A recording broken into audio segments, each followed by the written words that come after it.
And according to the ancient text, they would put their bodies in these, the bodies that they cloned through stem cells, and they would transfer their mind into new bodies. And they would say that by that method, they had obtained immortality, that they would walk amongst men, but unlike a man.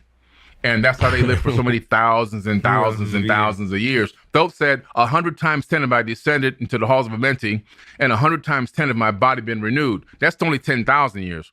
But he leaves each body in for 100 years at a time. Now we're talking 100,000 years. Yes. Oh, wow. Yeah, one person. If you look at the Sumerian tablets, there's a tablet in the Ashmolean Museum in Oxford, England. It's called the Sumerian Kings List. It's on display there. I went there and took a picture of it, a great picture of it.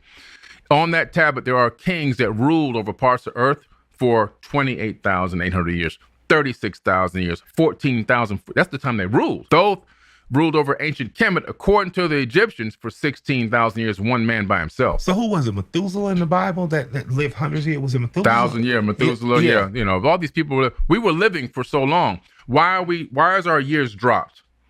In the ancient Sumerian text, promised 70 in the Bible, which is right. Wild. I mean, you're just promised 10, we know we got 70 years and then your battery's out. You're done. The maximum years is 120. So this comes from the ancient text. Hold on, this doesn't just pop up in the Bible. This pops up in the Sumerian text. Ancient. The Bible is I've been told by biblical experts, don't say copied, say paralleled. I was about to ask you. It's paralleled in ancient texts. And I was about to ask you how real is the Bible. I was just about to ask you that question. The Bible has a lot of real information, and it's just a lot of it's paralleled. From a percentage, from 1 to 10 standpoint, how real? It depends on which section you're reading, but I would say probably it's about maybe 40% accurate and about 60% remixed information. And some it's a great mixtape. It's a great mixtape. Jesus Christ was 100% real. His name is Yeshua. Yeshua. That's his actual name. Is a real person that really did exist. I really do believe that he came from a virgin birth, because when you read some of the Apocrypha texts, you discover his grandmother was also a virgin birth. So it seems like his grandmother was a virgin birth. So you see this bloodline had in some way had been established.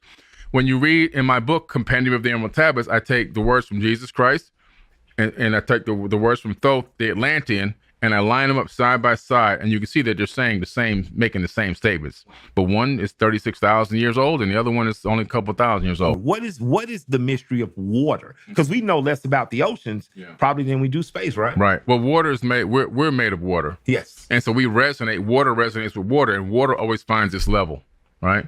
And so, because our body is made of water, we know that the ancient teachings was how to understand how to manipulate the crystallization of the water in our body through conscious thought and cymatic frequencies. In other words, uttering certain vibrations and frequencies. Again, Thoth taught this to the ancient people of ancient Egypt. He taught them how to say certain words, but they weren't words or names.